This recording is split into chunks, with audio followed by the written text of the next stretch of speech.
We're going to talk about OE suspension and its difficulty to try and cater for such a big range. And what I mean by that is unladen vehicle all the way to its factory GVM, trying to retain the height, trying to keep the vehicle comfortable, all in one package.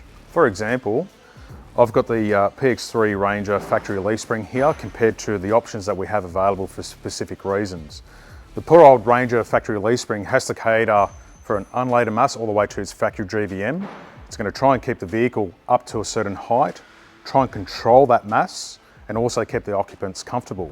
This is the main reason why, and again for the PX3 Ranger we've got three different options. We've got a 0 to 300 kilo leaf spring for the very light, so unladen up to 300 kilo. Next step up is a medium load spring, which is a constant 300 and above. And then top of the range is the 500 kilo constant load leaf spring and above. And hence the word constant and the kilo rating, that's what they are designed to carry and above to factory GVM.